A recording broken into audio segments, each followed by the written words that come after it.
நாடெங்கிலும் தீபாவளி திருநாளை கொண்டாடி கொண்டிருக்கிறார்கள்.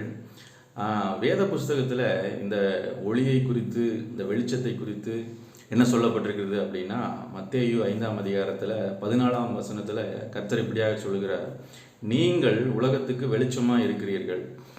அதாவது கர்த்தருடைய பிள்ளைகளை பார்த்து கர்த்தர் சொல்லுகிற ஒரு காரியம், கர்த்தருடைய பிள்ளைகள் இந்த உலகத்துக்கு அவர்கள் வெளிச்சமாக இருக்கிறார்கள். அப்படி என்ன அவர்கள் வெளிச்சமாக இருக்கிறார்கள் அப்படின்னா, 16வது வசனத்தை திரும்பவும் அந்த காரியத்தை இன்னும் கொஞ்சம் விளக்கமாக சொல்கிறாரு. மனுஷர் உங்கள் நற்கிரியைகளை கண்டு பரலோகத்தில் இருக்கிற உங்கள் பிதாவை மகிமைப்படுத்தும்படி உங்களுடைய வெளிச்சம் அவர்களுக்கு முன்பாக பிரகாசிக்க கடவுது. அப்போது நாம் செய்கிற நற்கிரியைகள், நல்ல உதவிகள், மற்றவர்களுக்கு செய்கிற காரியங்கள், நற்கிரியைகள், மற்றவர்களுக்கு அந்த அன்பினாலே செய்கிற உதவிகள், இதெல்லாம் நற்கிரியைகள் என்று சொல்லி வேதத்தில் சொல்லப்பட்டிருக்கிறது. அப்போது அந்த வெளிச்சம் என்கிற வார்த்தைக்கு எப்படி எங்கள் அர்த்தம் சொல்லப்படுகிறதுனா, நாம் செய்கிற நல்ல காரியங்கள், உதவிகள், நற்கிரியைகள் மற்றவர்களுக்கு பிரயோஜனமாக இருக்கிறதுனால அவர்கள் நம்முடைய கர்த்தரை அவர்கள் மகிமைப்படுத்துவார்கள்.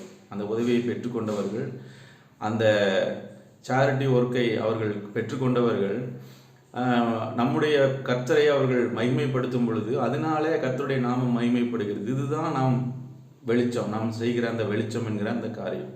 இதைத்தான் தேவன் விரும்புகிறார். ஆனால் இன்றைக்கு உலகம் எங்கும் பார்த்தீங்கன்னா அந்த தீபாவளி திருநாள் அது எந்த காரணத்துக்காக கொண்டாடுறாங்கன்னு தெரியலனாலும் நம்முடைய வேதத்தின்படி நம்ம பார்க்கும்போது நமக்கு தினந்தோறுமே அது தீபாவளி பண்டிகை தான். நம்ம தினந்தோறும் கர்த்தருடைய அந்த பண்புகளை மற்றவர்களிடத்தில் வெளிப்படுத்தி அந்த வெளிச்சத்தை பிரகாசிக்கிற பிள்ளைகளாக நாம் இருப்போமானால் கர்த்தர் நிச்சயமாகவே மகிமைப்படுவார். கர்த்தருடைய நாமம் நம்ம மூலமாக மகிமைப்படும். கர்த்தர் தாமே நம்மை ஆசீர்வதிப்பார். God bless you. மீண்டும் நாளைக்கு சந்திப்போம். Have a good day.